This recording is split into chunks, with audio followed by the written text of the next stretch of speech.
Après ce congrès ô combien résonnant, l'Intersud FISAF va prolonger la réflexion, la mise en commun, lors de son séminaire de 7. Il se trouve que depuis, ça sera la 5e fois que nous nous retrouverons avec, entre professionnels pour évoquer, réfléchir, penser nos pratiques. Et cette fois, cette année, un peu plus encore que l'an passé, nous accueillons les parents, les familles à ce séminaire. Ce sera le 18 et 19 mai 2017. Alors si vous êtes de l'Intersud FISAF, l'Intersud c'est de Nice à Biarritz et de Montpellier à Clermont-Ferrand. Mais bon, si vous êtes d'ailleurs, vous pouvez venir. Voilà, donc vous êtes invités à l'Intersud FISAF les 18 et 19 mai prochains. Particularité, ce séminaire, il est fait par les professionnels, pour les professionnels.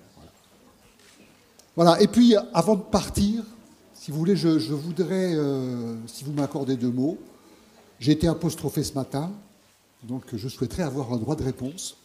Est-ce que tu m'accordes un droit de réponse, Maurice? Tu as tout de moi. Bon, voilà. En 1995, la FISAF changeait de directeur général. En 1995, ça teintait pas très fort. Et vous avez vu combien ça résonne aujourd'hui. On le doit à Maurice. Et comme c'est son dernier congrès, je vous propose que nous lui fassions une standing ovation. Donc je vous en prie. Merci.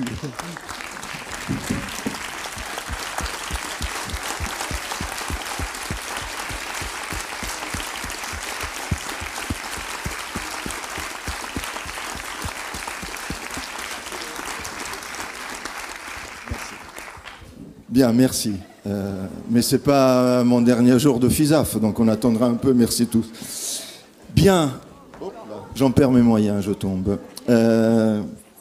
Voilà, on continue sur l'élan, je dirais, des échanges, notamment de ce matin, mais aussi des 2 journées précédentes. On sait qu'il y a eu beaucoup de choses qui ont été déjà dites, et cette table ronde a pour but, bien entendu, de poursuivre cette réflexion par des éclairages qui sont peut-être un peu différents, en fonction, bien entendu, des personnes qui sont là pour animer la table ronde.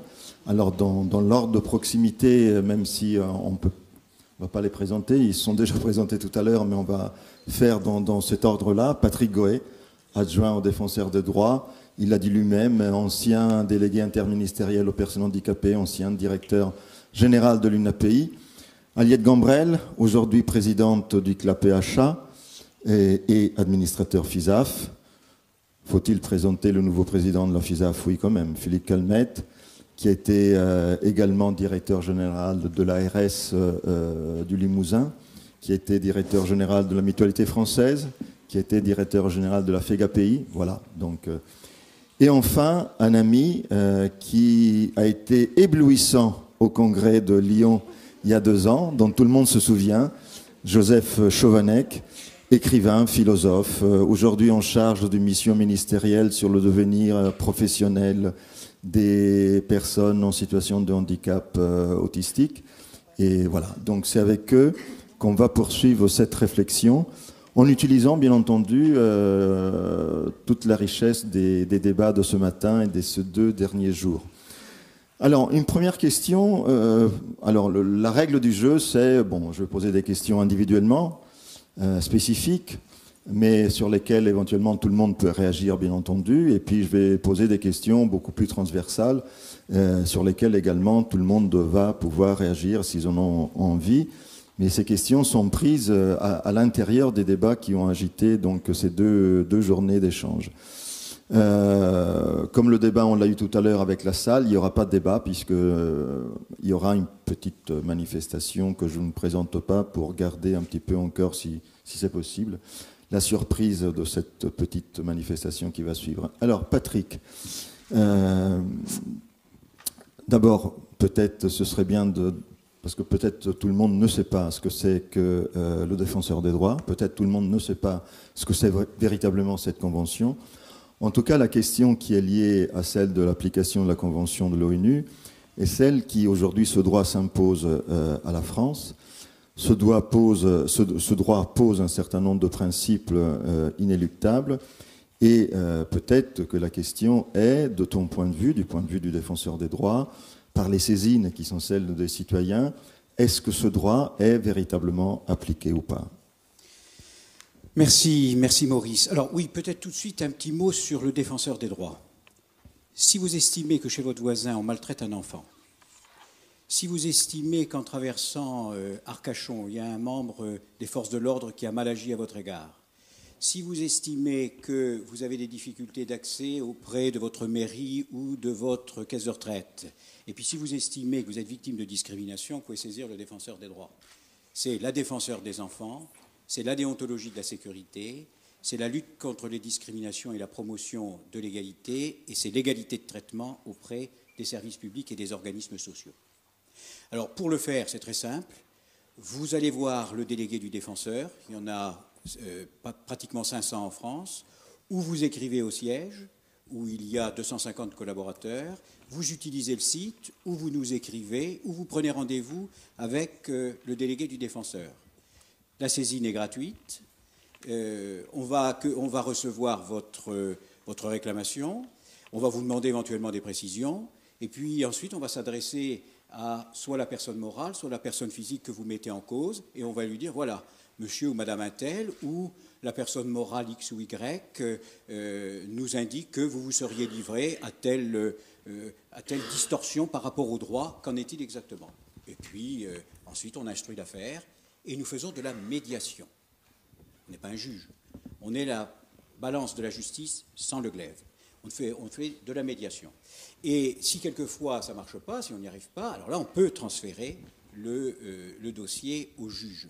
Voilà, en gros, ce que c'est que le défenseur des droits.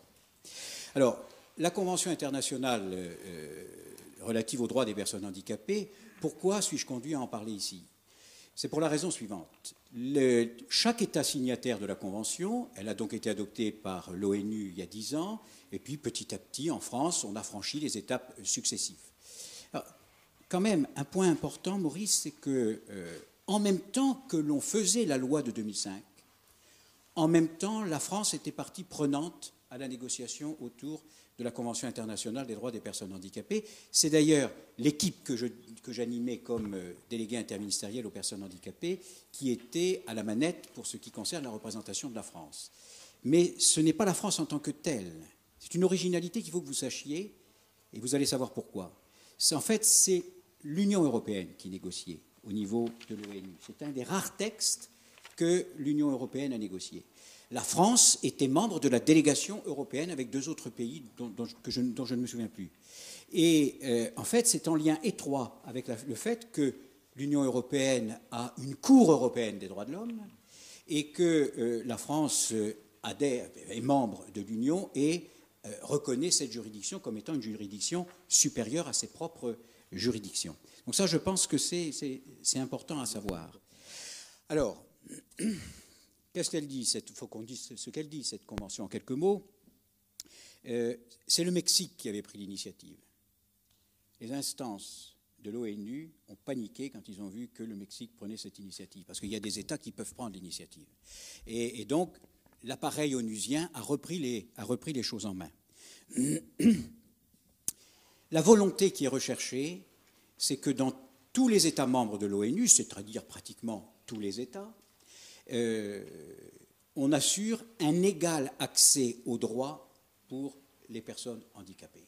C'est vraiment la notion de base. Faire leur promotion, garantir leur autonomie et assurer leur protection. Ce sont vraiment les trois moteurs de la Convention. Alors pourquoi suis-je là pour en parler? C'est le résultat d'un travail qui a été mené à l'époque où j'étais président du Conseil national consultatif des personnes handicapées. C'était au moment où se mettait en place le défenseur des droits. La Convention prévoit que chaque pays doit se doter d'une structure qui assure le suivi de la mise en œuvre de la Convention internationale. Et après bien des tractations, parce qu'il y a plusieurs candidats pour ça, c'est le défenseur des droits qui a été choisi par le gouvernement pour assurer le suivi de la mise en œuvre de la Commission. Alors c'est une petite structure que préside donc le défenseur des droits. Dedans, vous allez y trouver la Commission nationale consultative des droits de l'homme, qui a un statut particulier. Chaque fois que le gouvernement français s'apprête à proposer un texte qui porte sur les droits de l'homme, l'avis de la CNCDH est sollicité.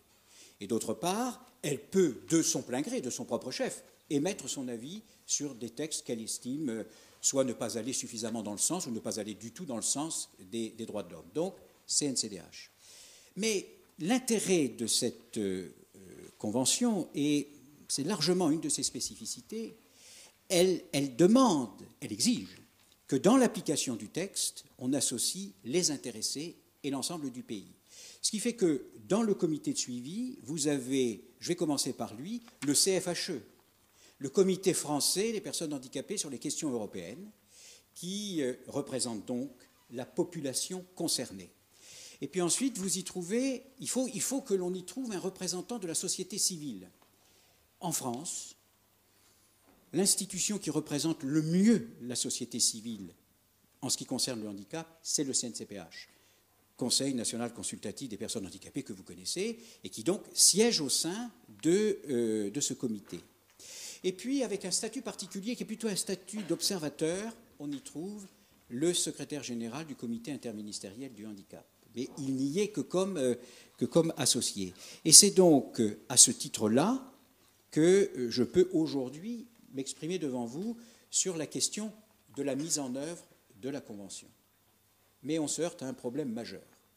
C'est que la France a cette particularité juridique, nous sommes un pays romaniste, vraisemblablement le plus romaniste des pays sur le plan juridique en Europe.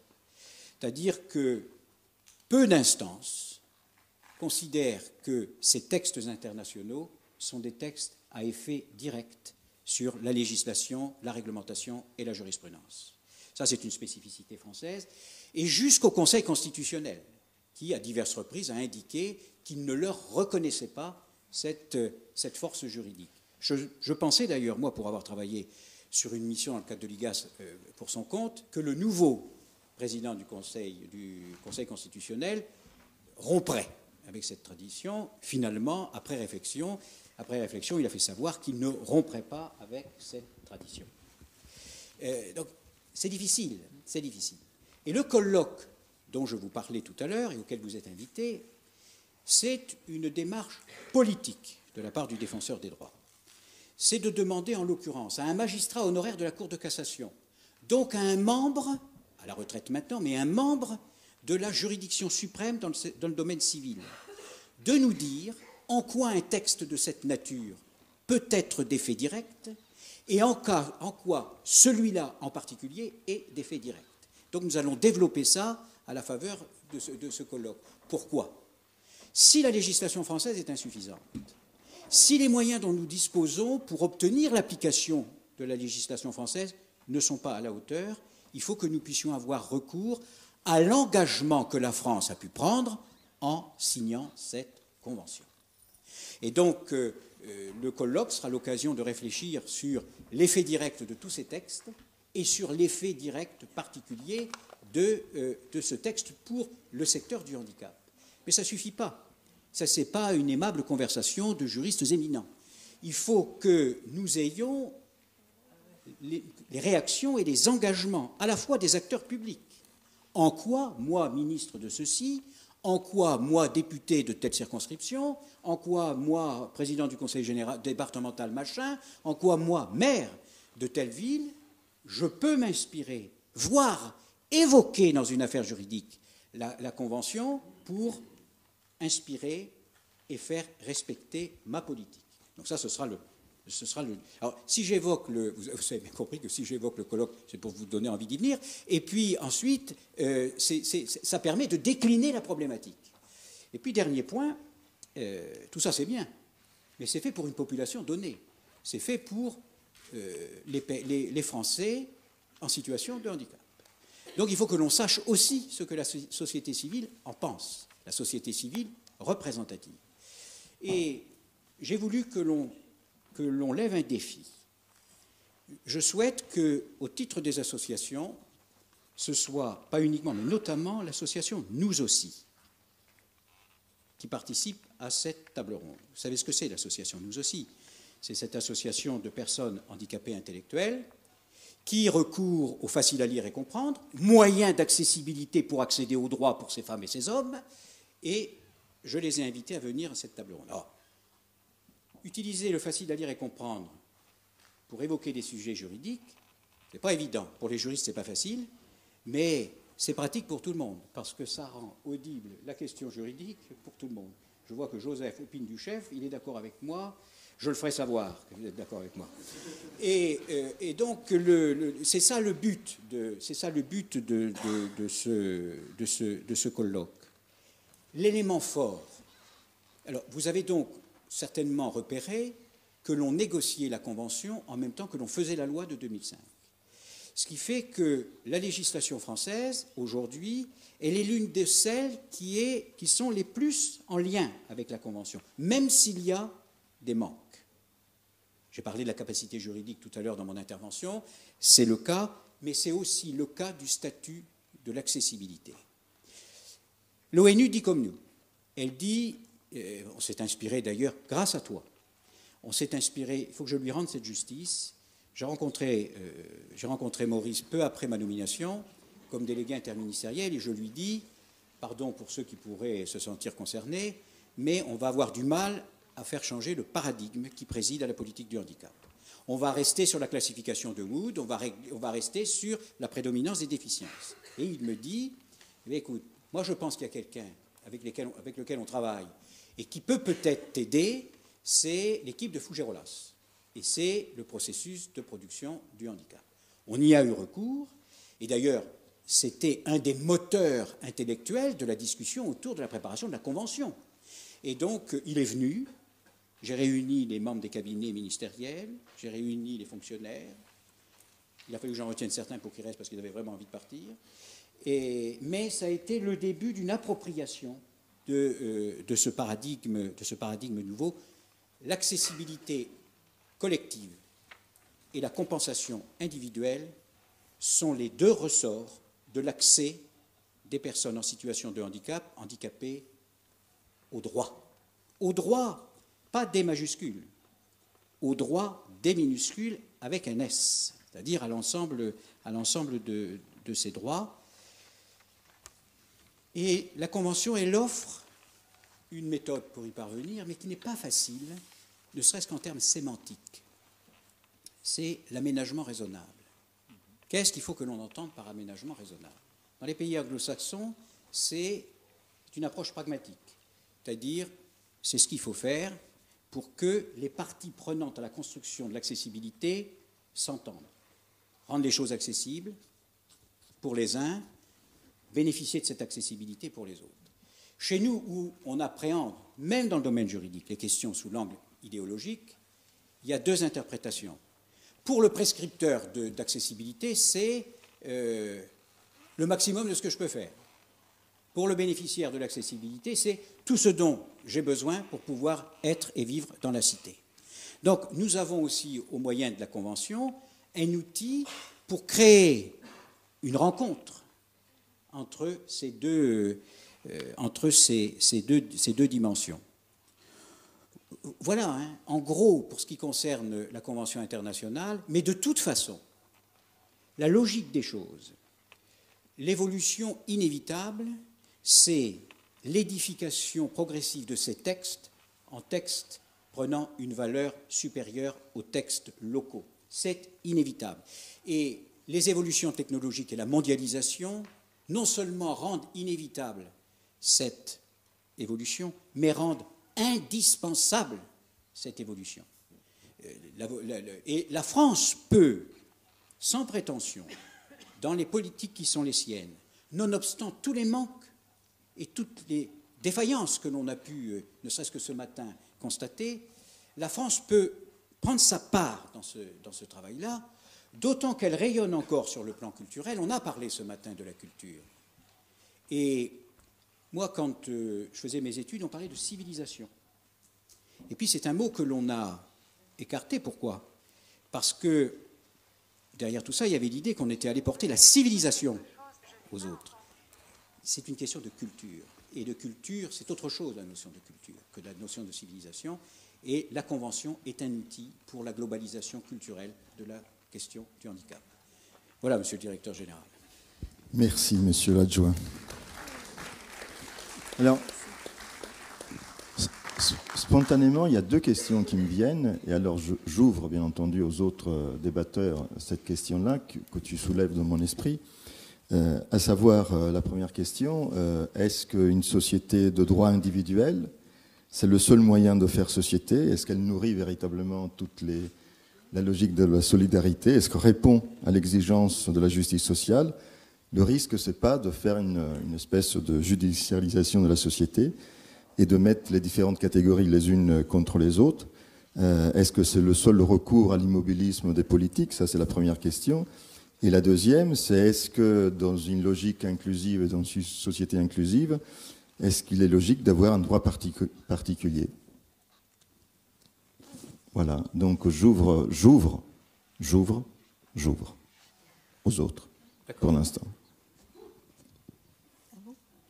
Ou Joseph, s'il a envie de rebondir là-dessus, ou Monsieur Calmette, sur la première question qui concernait est-ce que c'est le seul moyen d'avoir du droit? On sait bien le droit à quoi il sert, et c'est très bien qu'il y ait du droit. Mais est-ce que c'est le seul moyen? Et est-ce qu'une société de droit, on voit bien les États-Unis, c'est une société de droit, mais à l'arrivée, c'est une société terrifiante. Spontanément, j'ai envie de dire que la notion de droit, si elle est découplée de la notion de responsabilité, effectivement, elle va nous conduire à de graves difficultés et à ces dangers qui ont été énumérés, de nous transformer tous en consommateurs, en revendicateurs, voilà. Or, c'est pas ça la culture du lien à laquelle nous aspirons tous et qui n'a cessé d'être défendue dans les 3 jours de ce congrès. Vraiment, très spontanément, c'est cette première réflexion qui me vient. Si Philippe veut compléter. Oui, peut-être. Je crois que la solidarité est ce qui fait sens, le lien social, le lien sociétal, ne font pas partie de ce qui habituellement se décrète. Ça vient de la société elle-même. Et alors certes, il faut des droits parce que c'est un socle pour la défense de la citoyenneté. C'est un socle indispensable à nos sociétés qui sont des sociétés de droit. Mais c'est évidemment absolument pas suffisant. Et l'exemple que donne la société française, pas le système français, la société française, c'est justement l'exemple d'une vitalité associative, d'une vitalité de l'économie sociale, d'une vitalité de la société elle-même qui est assez exceptionnelle. Moi, j'ai été, tout au long de ces 3 jours de congrès, frappé par, finalement, la formidable réponse que les professionnels que vous êtes et que les associations qui vous représentent sont ici, le formidable exemple donné en matière de solidarité, en matière de citoyenneté et en matière, d'ailleurs quelqu'un l'a fort bien dit ce matin, de démocratie. Le socle de la démocratie, qui est l'inverse des démagogies qui ont tendance ici ou là à l'emporter aujourd'hui, qui est l'inverse des populismes. Le socle de la démocratie, c'est la citoyenneté.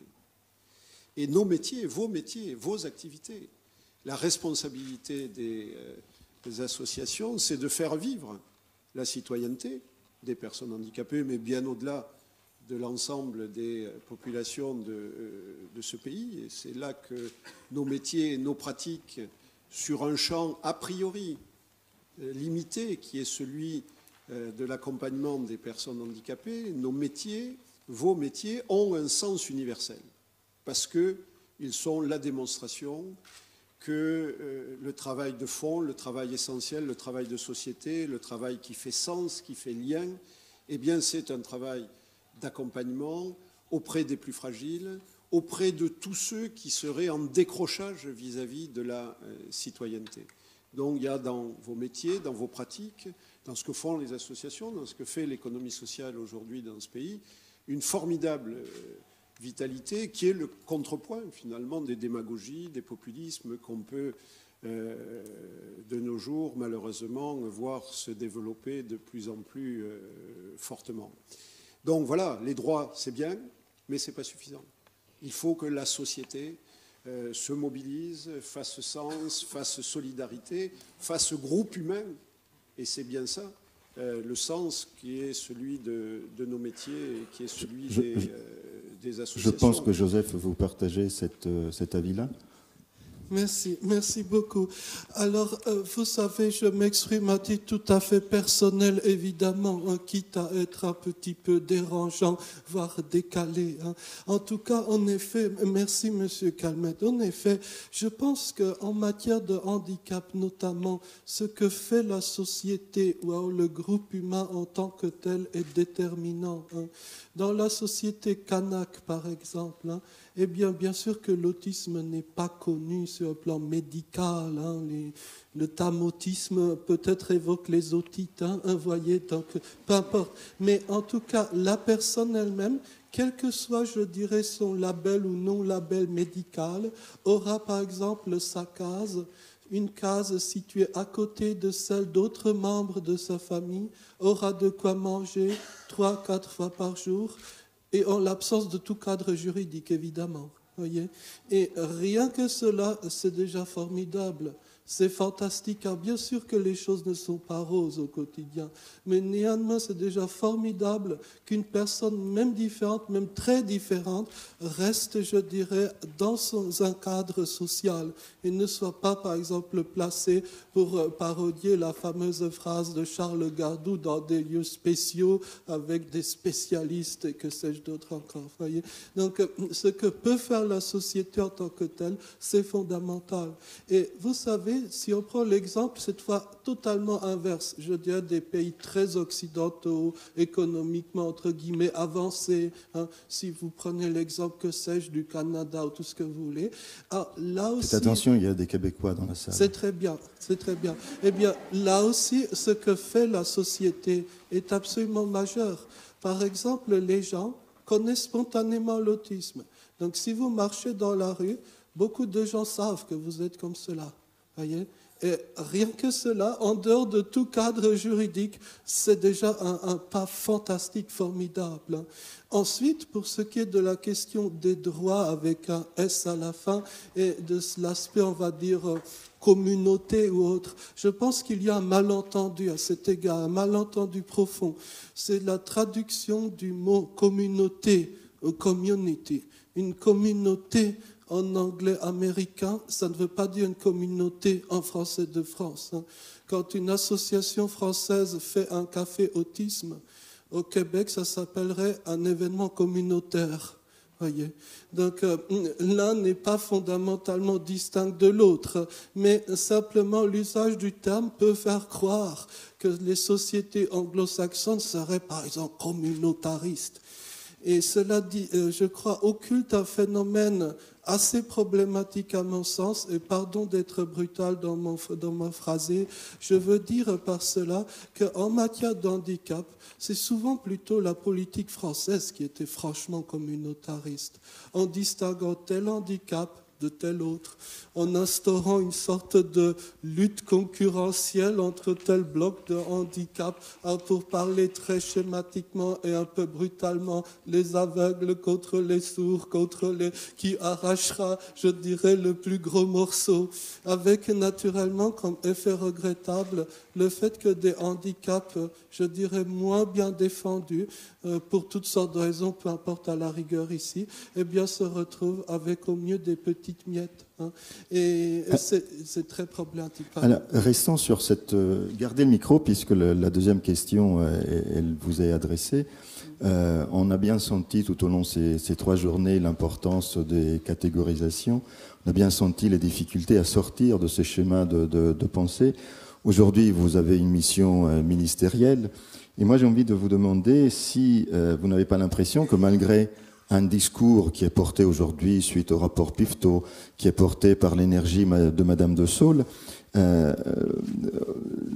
culture du handicap en France, de notre secteur, reste quand même très liée aux approches catégorielles administratives. Et malgré tout le discours, et la preuve, c'est les activités promues par nos adhérents, ne se font pas par la suite, même les plus innovantes, enfermer dans ces logiques administratives, financières et catégorielles, et donc du coup perdre de tout leur impact, leur valeur. Est-ce que aujourd'hui que vous avez ce regard un peu d'observatoire de ces évolutions, vous avez ce sentiment ou pas ? Merci. Je ne prétends pas atteindre une quelconque objectivité ultime. Hein. C'est évident. Mon petit avis est un avis très subjectif et personnel, encore une fois. Hein. Mais en effet, hein, les différents travaux que vous avez cités, PIFTO, c'était juin 2014, si ma mémoire est bonne, et ce sont des travaux récents. Hein. On ne peut pas changer en un claquement de doigts des décennies, je dirais, d'héritage, de culture, parfois plus même que des décennies. Hein. Voyez. Donc, évidemment que ces documents-là sont précieux, je dirais, pour le combat associatif. Mais ensuite, sur le terrain, quand on passe du temps dans les différents établissements, on n'a pas l'impression de sentir le rapport PIFTO. Voyez, c'est cela. Hein. Il y a, je dirais, une forme... comment dire, de force d'inertie, plus ou moins inévitable, hein, c'est assez inévitable. Et en général, plus un établissement, c'est une règle bien sûr qui admet de nombreuses exceptions, mais souvent plus un établissement est, je dirais, situé loin de tout, et plus, je dirais, il y a une forme de déphasage, voire même une fierté hein, dans le déphasage.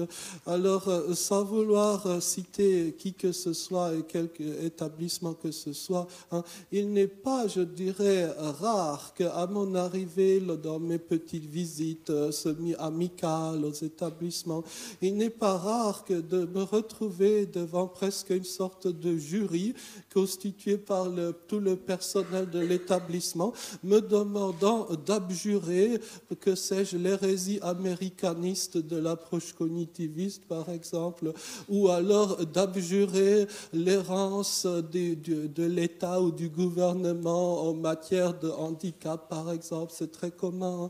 Et il y a parfois, je dirais, un état d'esprit de village gaulois qui résiste tantôt, je dis, au capitalisme ou que sais-je, mais qui aussi c'est très fier de résister à Paris, par exemple. Hein, voilà. Et donc la situation est parfois, je dis, assez différente entre ce que l'on peut observer dans nombre d'établissements et puis ce qui peut être décidé dans divers comités parfaitement respectable par ailleurs. Et alors, dans l'affaire, j'ai une petite chance personnelle, c'est que je passe pour totalement inoffensif. Donc, on m'invite dans divers établissements. Oui, bon, c'est Joseph, hein, voilà. Bref, donc j'en profite d'une certaine façon pour me faire des amis et autres. Mais les choses ne sont pas toujours très rigolotes.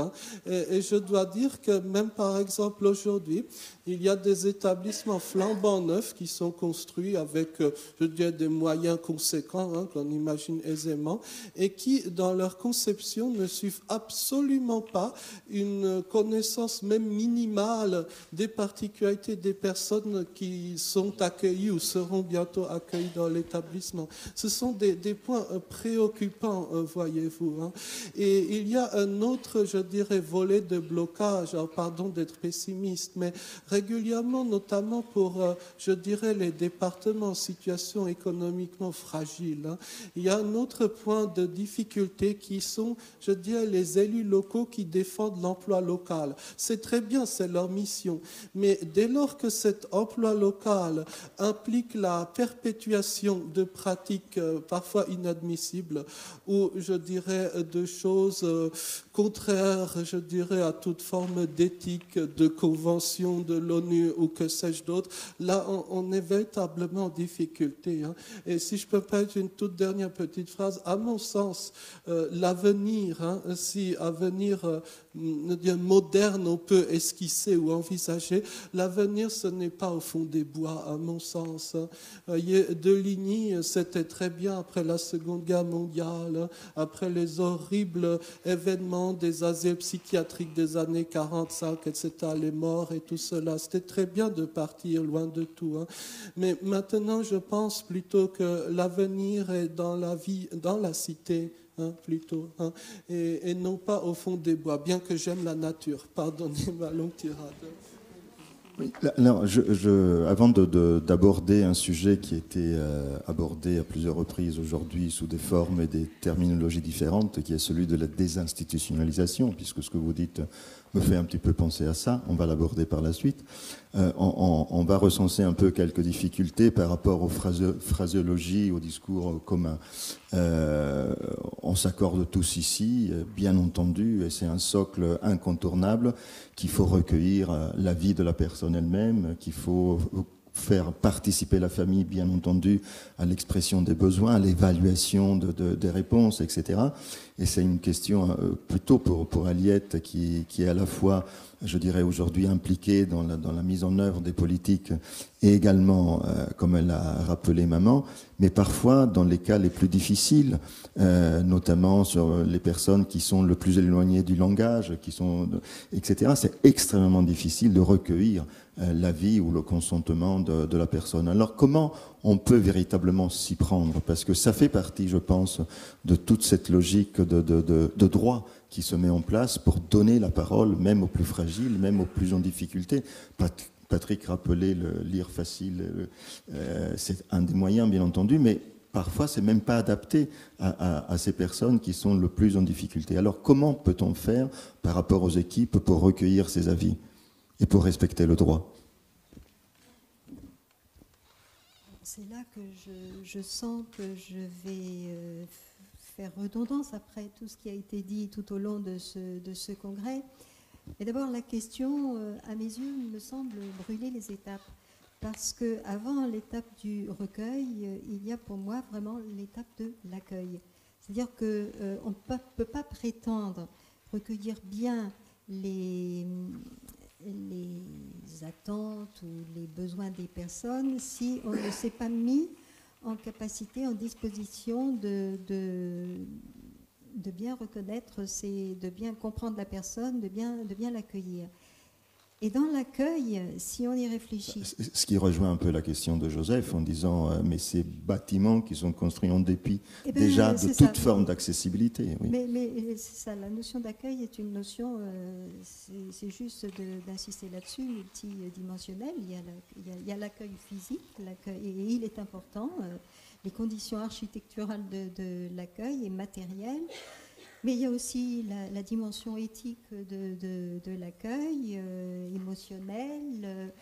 Et si on s'intéresse au mot accueil, d'ailleurs, c'est très intéressant de réfléchir à la préfixation complète du terme. Parce que dans accueil, il y a deux préfixes qui se télescopent. Il y a ad qui veut dire aller vers. Et aller vers, c'est sortir de son chez-soi, de son domaine de vie et d'exercice, ne pas rester sur le seuil, mais aller devant la personne, donc fendre l'armure. Et puis, il y a le cum, c'est-à-dire la question du lien. Donc, il y a une intention dans l'accueil toujours, et l'intention de faire lien.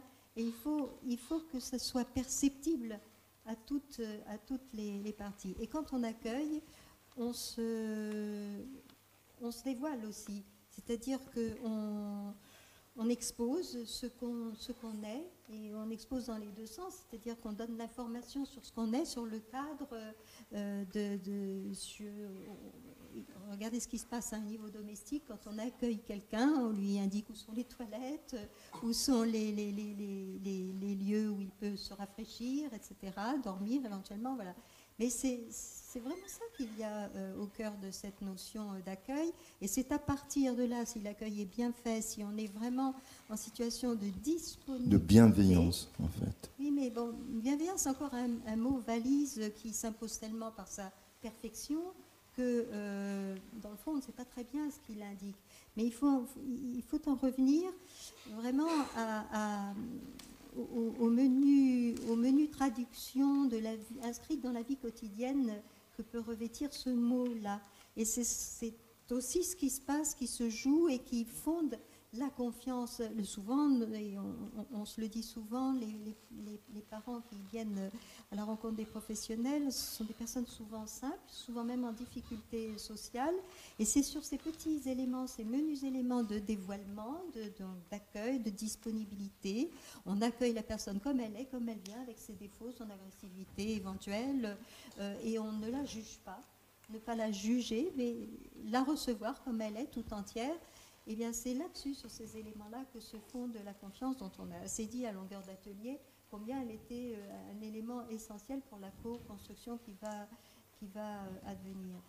Et donc, à partir de là, quand l'accueil est bien fait, quand enfin on peut se définir ensemble un objectif commun, eh bien, c'est là qu'on en a besoin d'outils, mais ces outils, on va les élaborer ensemble et c'est-à-dire que l'outillage technique suit.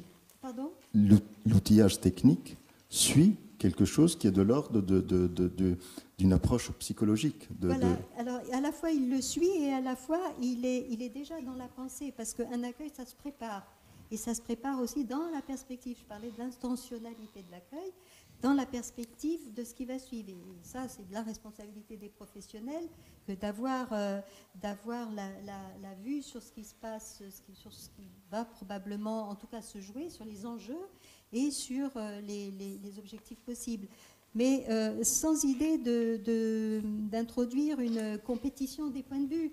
Il n'y a pas le point de vue de tel ou tel qui prime sur l'autre. C'est vraiment dans une approche de croisement, de partage. Le mot qui a été souvent repris ici et qui met le plus cher, c'est vraiment le mot de partage. Chacun prend sa part ou apporte sa part à l'édification commune.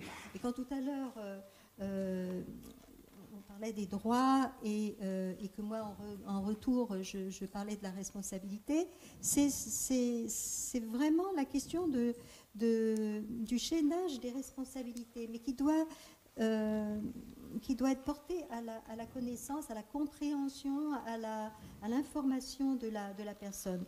On ne sait pas tous ces arrière-plans quand on est jeune parent, qu'on déboule dans le système.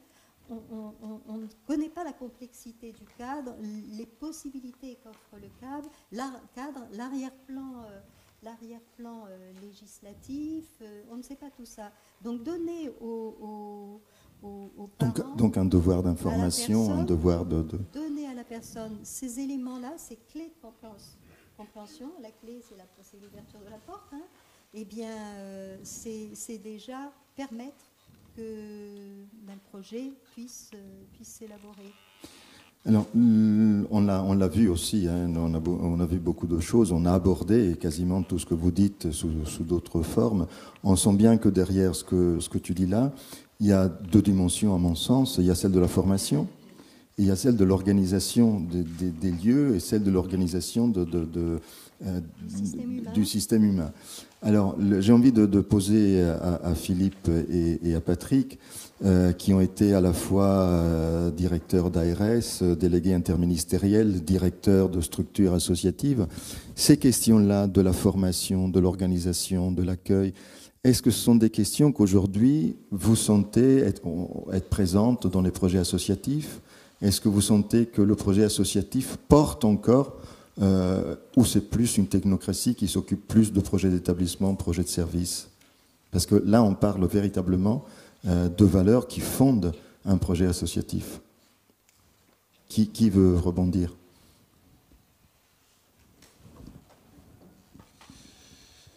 Oui, c'est une question qui porte, Maurice, un peu sur l'évolution des politiques publiques au cours de ces dernières années. Moi, je crois, on échangeait hier soir à l'occasion du dîner avec Aliette sur ce sujet. Il y a quelque chose de fondamental qui a changé au cours des 5-6 dernières années dans les politiques publiques. ce qui a changé fondamentalement dans les politiques publiques de santé. Ça a commencé à changer avec le fait, ça a commencé à changer au moment où notre ensemble législatif a posé le principe de l'organisation de notre système de santé avec un objectif, la mise en œuvre des droits nouveaux qui étaient reconnus aux personnes, en particulier aux personnes handicapées. La question des droits des personnes est rentrée très fortement dans notre système de santé, d'abord par la petite porte de la loi 2002 sur les établissements et les services, et ensuite par la grande porte de la loi de 2005 sur les droits des personnes handicapées. Bon. Et ce qu'ont indiqué ces lois à ce moment-là, c'est que pour les personnes handicapées, le système, dans sa globalité, les services d'État, nos associations, nos institutions, nos établissements, nos services, devaient s'organiser pour se mettre au service de la mise en œuvre effective des droits des personnes. Et le point de départ, le point de changement fondamental, c'est celui-là. C'est-à-dire que le système de santé est vu à travers une obligation qui est celle, désormais, de la mise en œuvre effective des droits des personnes. Bon. Et ça n'a pas été vu tout de suite. Ça nous fait dire, d'ailleurs, cela, qu'une fois de plus, ce qui s'est joué du côté des personnes en situation de handicap a valeur d'exemple pour l'ensemble de notre système de santé. Parce qu'on n'a jamais autant parlé des droits du patient, des droits de la personne en perte d'autonomie, que depuis que les grandes lois sur le handicap ont été déclinées dans la société française. Alors concrètement, comment ça s'est traduit ? Ça s'est traduit par, et ça se traduit tous les jours, et je pense que les uns et les autres, vous le vivez, par une relation entre les acteurs de santé que nous sommes, d'une part, et les pouvoirs publics, qui deviennent de plus en plus une relation contractualisée. Les politiques de santé, sur le terrain, dans leur mise en œuvre, deviennent des politiques contractuelles. Ça n'a pas été le cas pendant de nombreuses années. Encore aujourd'hui, moi je l'ai vécu dans mon agence régionale de santé, une partie des personnels, des fonctionnaires, avant d'agir, attendaient de lire la loi, le décret et la circulaire. Et on agissait, c'était la règle commune il y a une vingtaine d'années, que si la circulaire avait dit qu'on pouvait agir. Et c'est la circulaire qui indiquait la direction. Aujourd'hui, c'est plus ça. Dans la mesure où les politiques sont contractualisées, eh bien, c'est du dialogue entre l'État et les acteurs de santé. C'est de ce dialogue que naît une co-construction et une contractualisation, eh bien, de ce qu'on décide de faire ensemble. Alors, on est loin de ce monde idéal, où la société civile commanderait, il y a un modèle, à l'administration. Et après, il y a la réalité des faits. Voilà. Mais on va dans cette direction. Donc ça, c'est le premier point. Il y avait un blocage à aller plus loin dans cette direction, c'était le blocage du financement. Ce blocage du financement, parce que quand on contractualise, ça veut dire qu'il faut financer la mise en œuvre des contrats. Bon.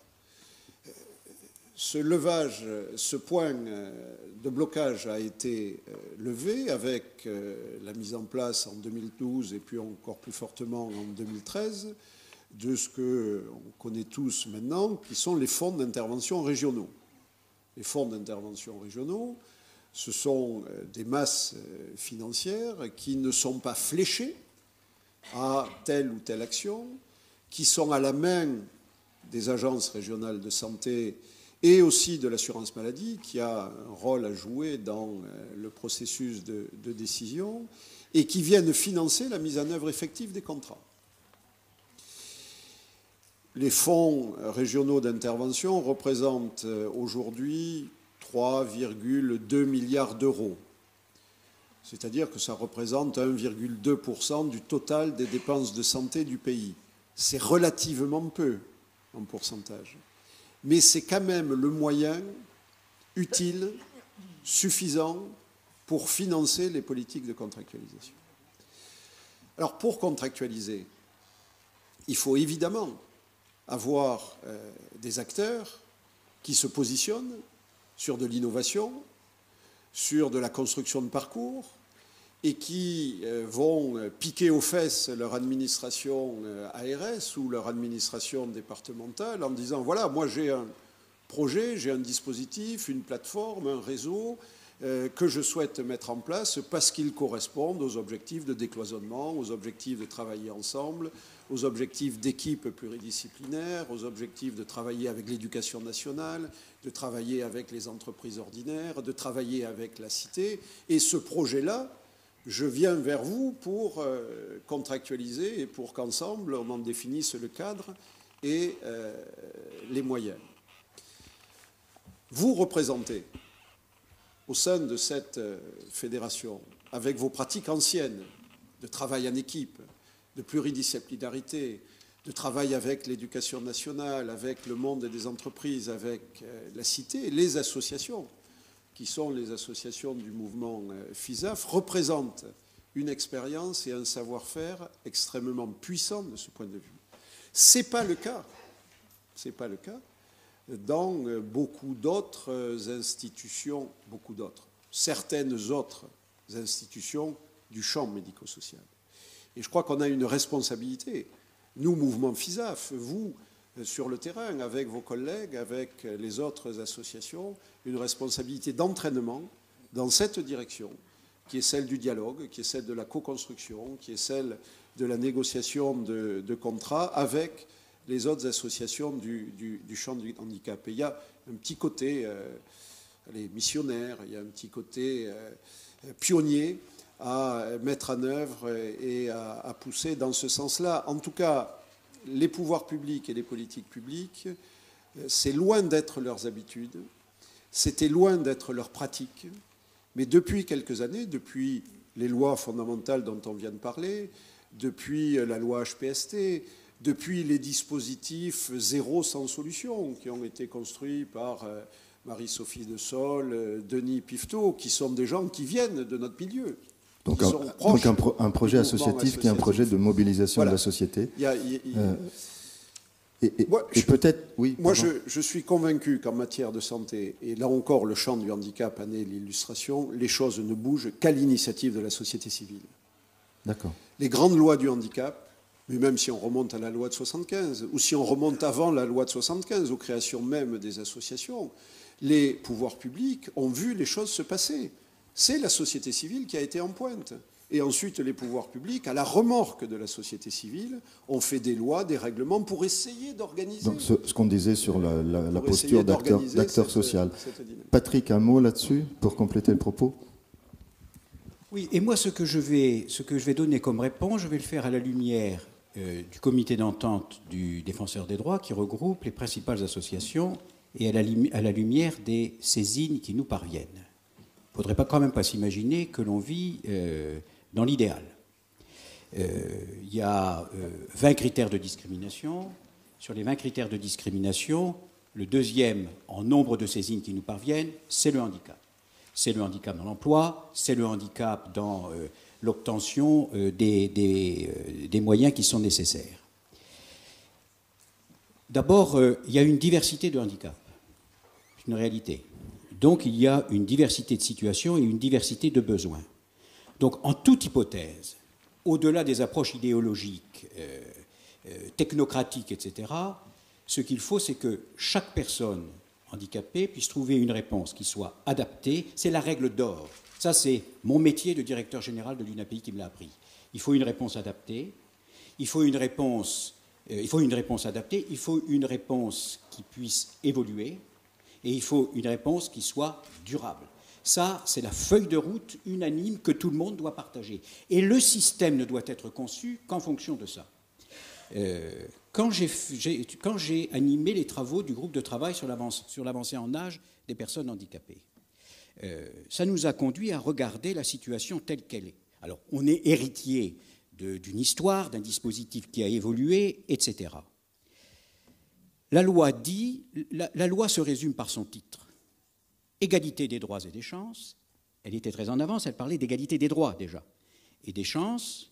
Participation, c'est-à-dire la pleine existence de la personne handicapée en fonction de ses moyens dans la cité, égalité des chances et citoyenneté. On ne va pas tourner autour du pot.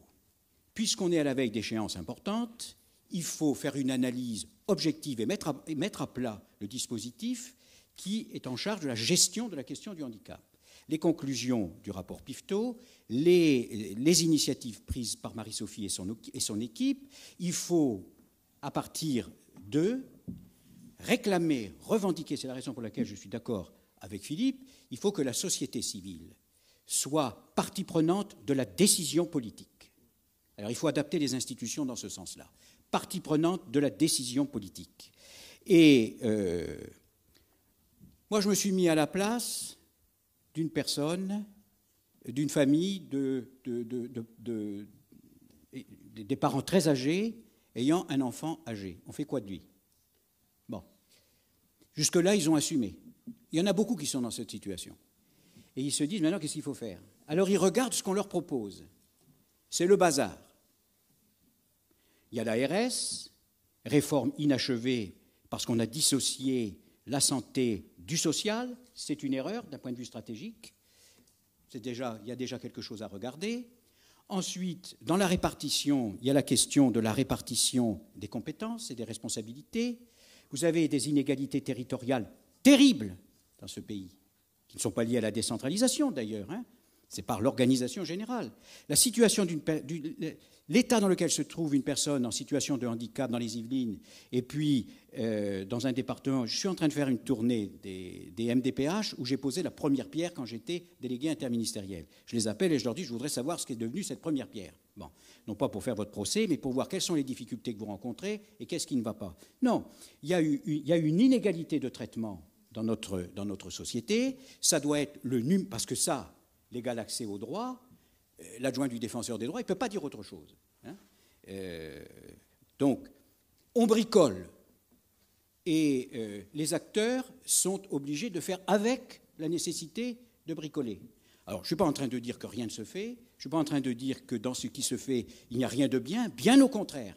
Mais il faut que la société française se dote des moyens de répondre aux défis qui sont ceux d'aujourd'hui et aux défis qui vont se présenter demain pour des populations qui sont en risque de marginalisation dans un monde qui se globalise, dans un monde qui recourt à des techniques qui risquent de conduire à beaucoup de fractures. C'est ça qu'il faut mettre sur la table. Et pour le défenseur des droits, une analyse complète s'impose et il lui appartient, avec d'autres, hein, il n'a pas d'exclusivité, mais enfin, dans toute la mesure où il peut y contribuer, il faut qu'il pointe les manquements. Il faut qu'il pointe les lacunes de fonctionnement. Donc, la répartition des compétences pose problème. Les relations entre les différents acteurs posent problème. Ils essaient de s'arranger sous la contrainte des situations et des besoins, mais il faut sur ce plan-là, armer la France d'une organisation et d'une force qui lui permet de relever tous ces défis, en particulier pour les populations les plus fragiles et les plus exposées. Eh bien,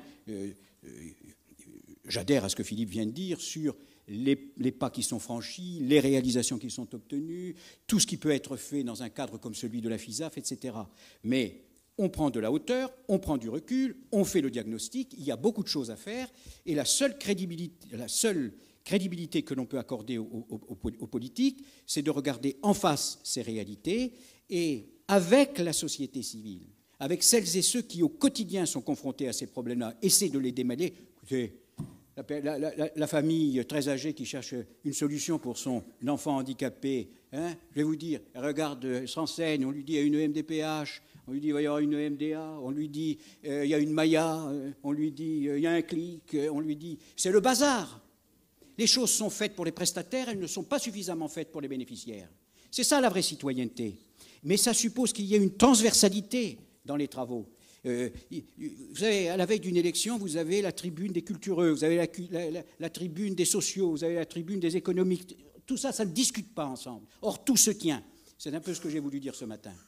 Alors, pardonnez-moi cette envolée, cette passion, mais les saisines que je reçois sont des saisines qui révèlent alors, ce n'est pas universel, ce n'est pas tout le monde qui est dans cette situation-là, mais pour faire avancer les choses, il faut partir de ce que ces saisines-là révèlent pour améliorer le système. Et donc...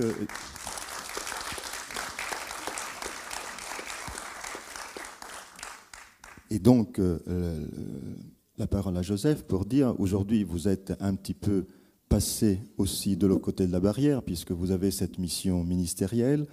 Je pense que ce que dit Patrick Gouet retentit un petit peu dans votre esprit également. Comment on peut, maintenant que vous connaissez aussi, vous, les rouages ministériels, les fonctionnements administratifs, dépasser les limites de cette organisation, on va dire... pas territoriale, parce que ça ne suffit pas, mais cette organisation politique du problème du handicap, et pas que, parce que le propos de Patrick élargissait ça à la société tout entière. Mais restons modestement dans le secteur du handicap. Comment on peut dépasser ces freins-là ? Merci. Je ne saurais pas le dire avec le talent et le brio de M. Gouet, voilà. Mais j'adhère tout à fait à son constat, à l'impératif que la société civile soit directement partie prenante à la prise de décision. C'est, je dirais, l'idéal. Mais il y a au moins un problème, même beaucoup de problèmes. Mais parmi ces problèmes, il y en a un qui me tracasse tout spécifiquement. C'est que quand on dit société civile, parfois on présuppose que les gens spontanément s'expriment. Par exemple, vous n'avez pas de courant, donc spontanément vous allez le crier haut et fort. Ça suppose déjà une culture de l'information. Voilà, que le courant soit rétabli. Le problème, c'est que toutes les personnes autistes ne sont pas la CGT, si j'ose le dire comme ça. La CGT, quand elle veut quelque chose, elle le fait comprendre clairement. Voilà. Et par contre, dans beaucoup de cas, dans le domaine du handicap, ce n'est pas du tout justement la situation que l'on observe. Et alors, il y a évidemment un monde associatif qui se renforce et on ne peut que le souhaiter, encore davantage de renforcement. Mais il y aura toujours, je dirais, des angles morts. Et par un fâcheux hasard, je crois que dans les angles morts, il y a une majorité, statistiquement parlant, des personnes handicapées. Voilà. Et, pour vous donner un exemple, c'est un exemple bien sûr qui est lié un peu à ma petite situation, mais je pense qu'il peut nous donner à réfléchir. En tout cas, moi, il m'avait beaucoup interpellé. Si vous prenez un point de détail qui illumine tout, la question du permis de conduire pour personnes autistes. Alors, aujourd'hui, à ce jour encore, il n'est pas juridiquement prévu en France qu'une personne autiste passe son permis. Ce n'est ni interdit, ni autorisé, ce n'est pas prévu. C'est dans les limbes absolues. Voilà. Donc c'est un espace de liberté. C'est un espace de liberté, mais surtout d'arbitraire, parce que cela dépend du lieu où vous habitez, c'est au petit bonheur la chance sur qui vous tomberez, etc.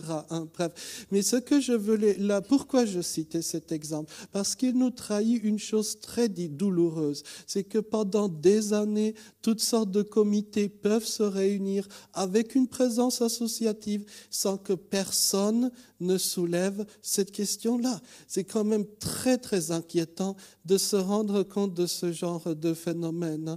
Et disons que dans le milieu associatif, notamment pour ce qui est des handicaps invisibles, on n'a pas encore atteint, je dirais, le niveau de performance qu'on peut observer pour d'autres types de handicaps. Voyez, je ne veux pas citer de grandes associations de handicap, par exemple physique, etc. On est ravis qu'elles soient là, mais nous, on n'a pas encore atteint ce niveau d'efficacité. Et notamment, par exemple, pour ce qui est de l'implication effective des personnes elles-mêmes. Madame la secrétaire d'État a décidé ces derniers jours d'appuyer très fortement une initiative, par exemple, qui vise à ce que dans chaque centre de ressources autisme, il y ait au moins une personne autiste. A priori, c'est vraiment le minimum du minimum de ce qu'on peut demander. Mais même ça n'a pas été jusqu'à présent fait à 2 ou 3 exceptions près. Vous voyez ? Donc, et je suis convaincu que la présence effective des personnes amènera les divers comités d'études, etc., à, je dirais, aborder certains sujets qui autrement n'auraient pas été abordés. Et permettez-moi de rendre hommage un peu à Patrick Goé ici, puisque c'est par, je dirais, sa décision, sa volonté, il y a nombre d'années de cela déjà, que des personnes autistes ont été présentes au comité d'autisme. Ce qui ensuite s'est perdu. Et ce n'est que tout dernièrement, que assez laborieusement d'ailleurs, on a retrouvé une forme de présence des personnes, je dirais, concernées. Hein, vous voyez ? Donc une nécessité de participation sociale accrue. Oui. Pour faire en sorte que les politiques prennent en compte les problématiques de tout le monde. Voilà. Disons que, vous l'avez très bien dit, la société civile, il faut la nourrir. Il faut, je dirais, lui donner un cadre propice. Les choses, si on les laisse se développer spontanément, ne seront pas optimales. Il faut créer un bon cadre pour une bonne société civile.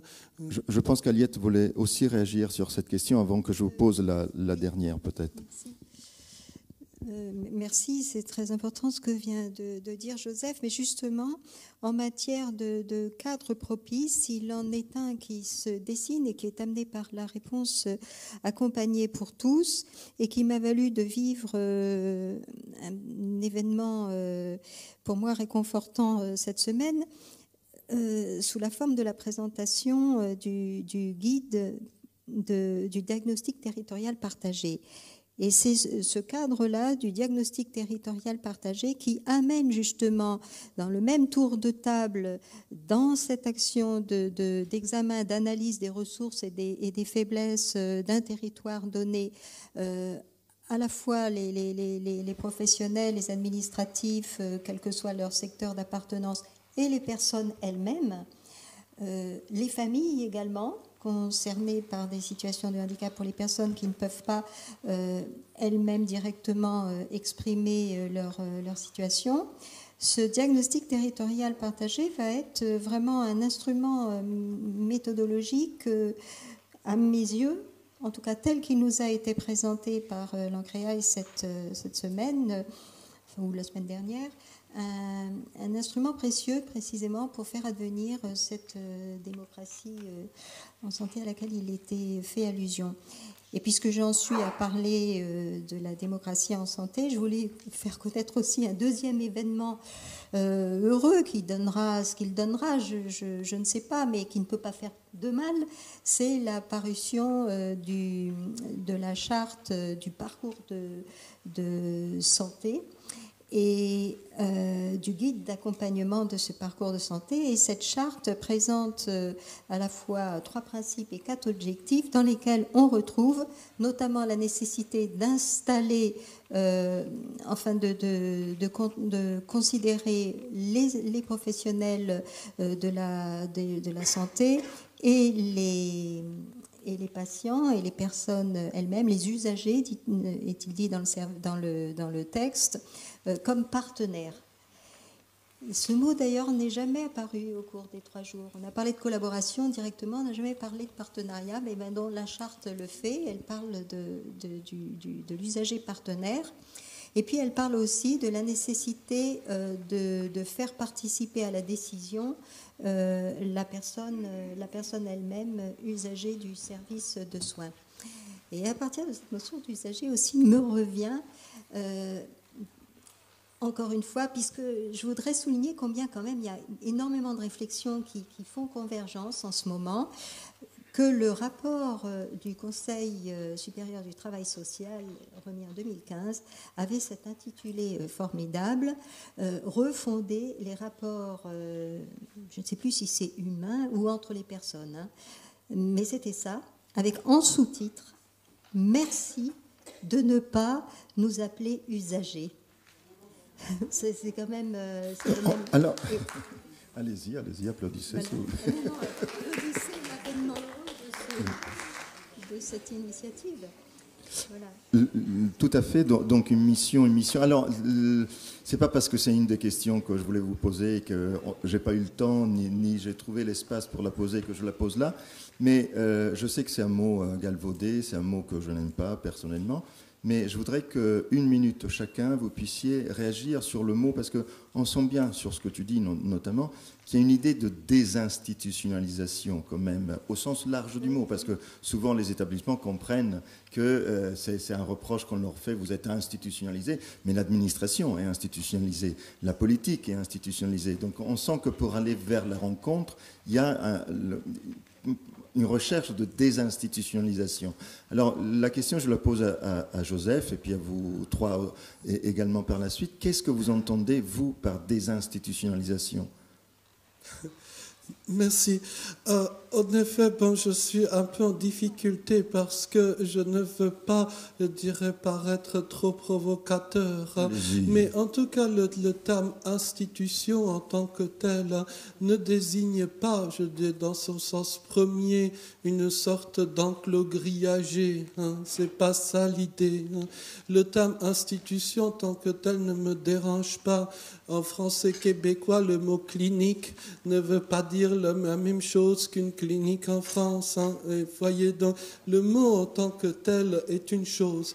Moi, à titre personnel, ce dont je rêverais, c'est d'avoir, je dirais, des institutions qui faciliteraient les liens humains entre les gens différents. Ça, c'est pour moi une bonne institution.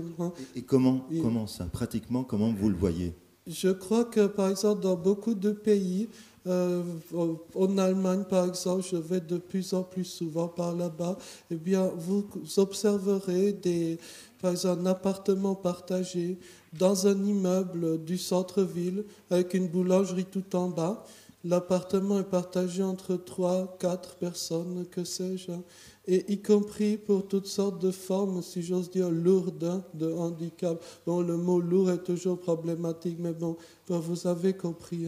Et donc, c'est tout à fait possible. Et une telle institution, je dirais, donnerait presque envie d'y aller. Et une fois, je discutais avec un ami aveugle et il m'avait dit, une bonne école pour aveugles, c'est une école où les enfants non aveugles veulent aller, quoi.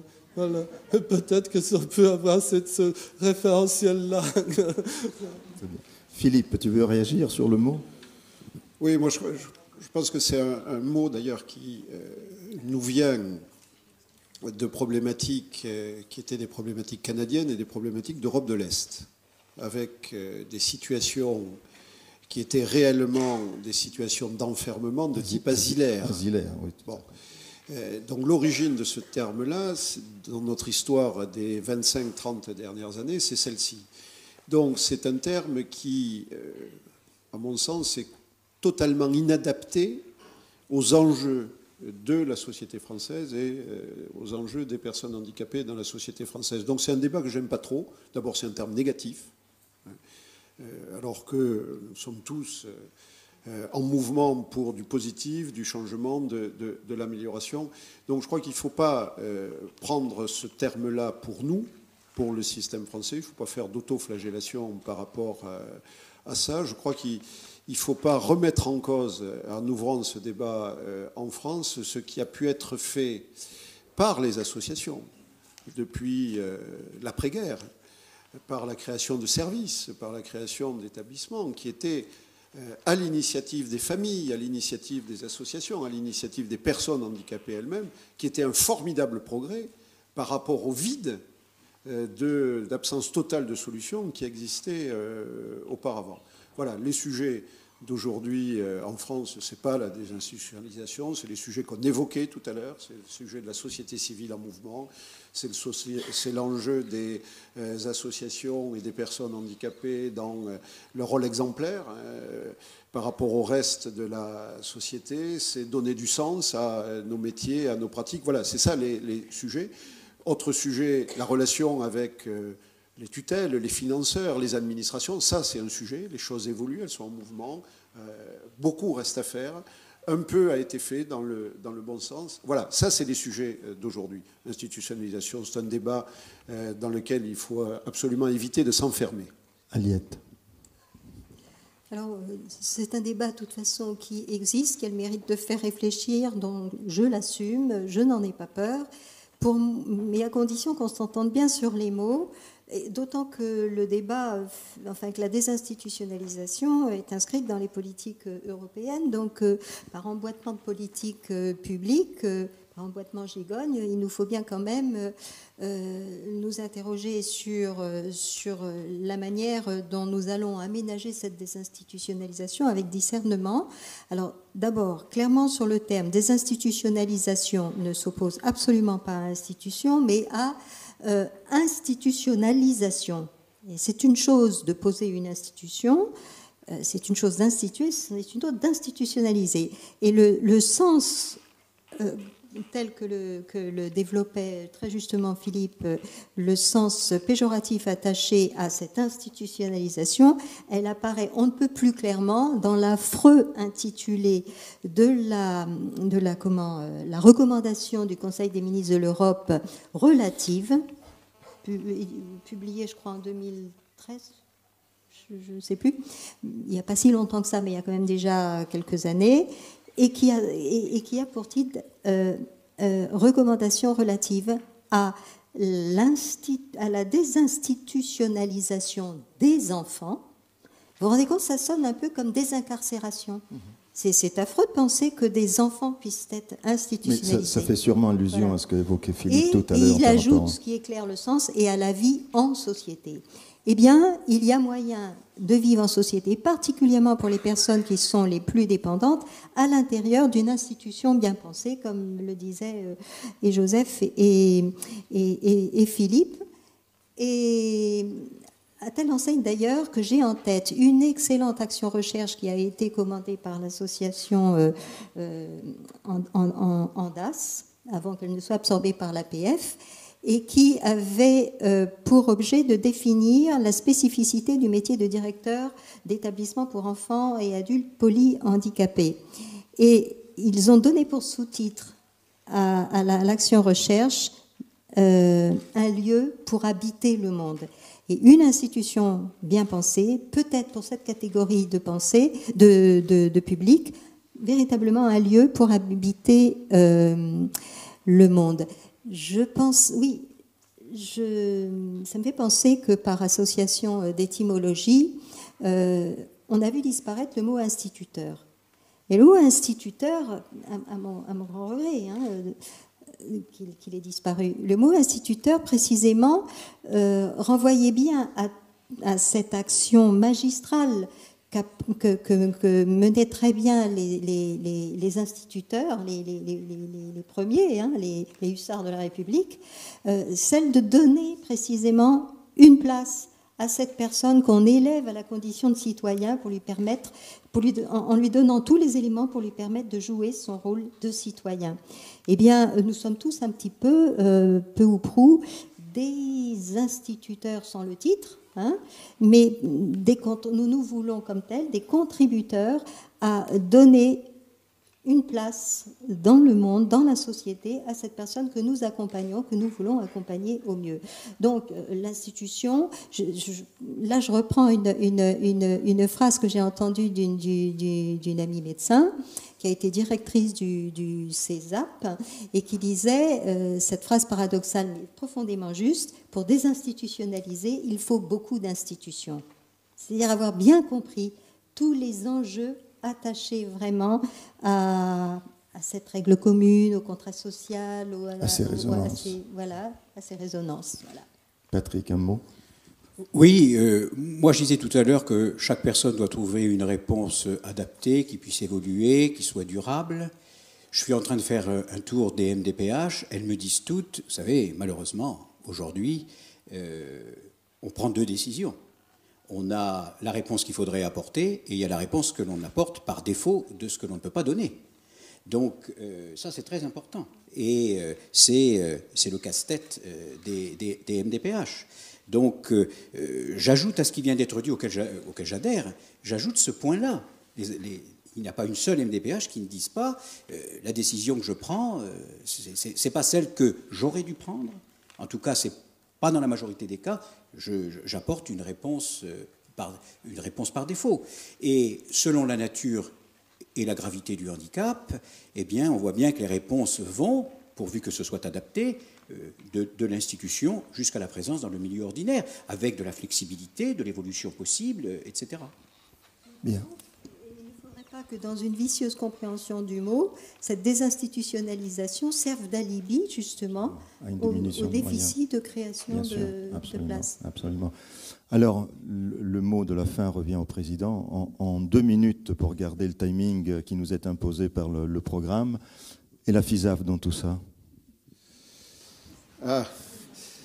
Mais la FISAF, qu'est-ce que c'est? Je ne sais pas.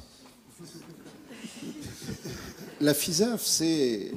Mais je crois que vous y avez répondu à cette question au cours de ces 3 jours. C'est d'abord un mouvement. C'est un mouvement associatif, c'est un mouvement de professionnels dont l'identité se fait autour de vos pratiques, de vos métiers et de vos savoir-faire. La FISAF, c'est ça. La FISAF, c'est un mouvement. La FISAF, en tant que simple fédération, n'est rien sans, évidemment, ses adhérents. Et ce qui donne du sens à cette maison, à cette fédération, c'est vos activités, vos travaux, vos missions, vos métiers et l'exemplarité de ce que vous faites. À partir de ça, quelles sont les missions, les responsabilités de la FISAF? Tu me donnes l'occasion, Maurice, de rappeler que le conseil d'administration, depuis quelques mois, travaille sur le projet de la fédération pour les prochaines années.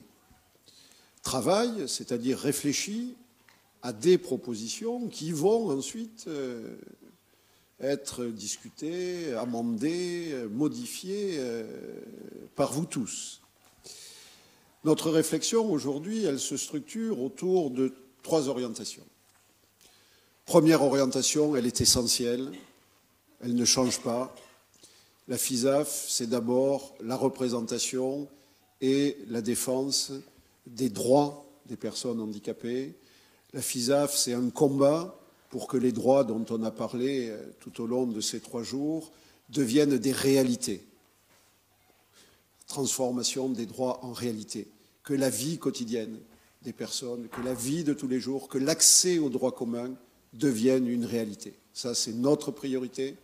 On est à vos côtés, vous êtes à nos côtés pour promouvoir cette idée-là et promouvoir cette démarche de progrès. L'accès aux droits et les droits qui deviennent une réalité, ça, c'est fondamental. Ça a toujours été ça à la FISAF et ça va évidemment le rester. Avec, sur cette question des droits, 2 priorités qui ont été très largement évoquées. Permettre la réponse la plus juste possible. La réponse, tu dis Patrick, la plus adaptée à la spécificité, aux besoins, à la nature, à l'humanité de chaque personne. La recherche de la réponse juste, premier axe. Deuxième axe, il a aussi été évoqué encore à l'instant, c'est un axe fondamental, c'est la réduction des inégalités dans notre pays, la réduction des inégalités qui est aujourd'hui malheureusement le lieu commun. Notre système de santé, notre offre de services, notre offre d'accompagnement est extrêmement inégale suivant les territoires. Elle est plus inégale aujourd'hui qu'elle ne l'était il y a 10 ans ou qu'elle ne l'était il y a 20 ans. Il y a là un enjeu de fédération qui est un enjeu extrêmement important. Deuxième grand objectif, qui est d'ailleurs une... Excuse-moi Philippe, oui. Joseph est tenu par des problèmes de taxi. Je vous demande juste de Au revoir, l'applaudir. Joseph.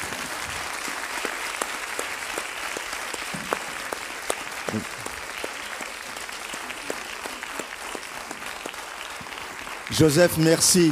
Merci beaucoup et à très bientôt. Merci. Je t'en prie.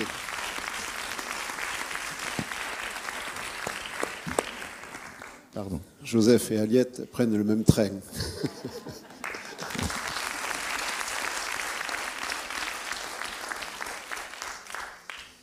Deuxième orientation, d'ailleurs qui est en lien étroit bien sûr avec les objectifs de la première, on a une mission collective qui est celle de la diffusion des bonnes pratiques.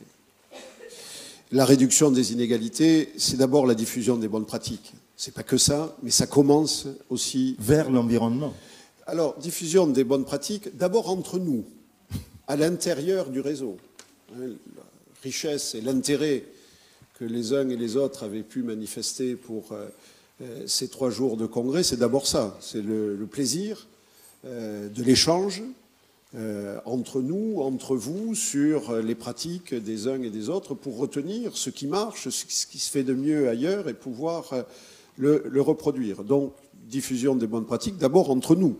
Et on a une responsabilité. Quand on fait un congrès comme celui-ci, eh bien, on répond à cette responsabilité qui est de permettre d'échanger sur nos bonnes pratiques. Échange des bonnes pratiques avec les autres associations, les autres professionnels qui interviennent dans d'autres domaines du handicap.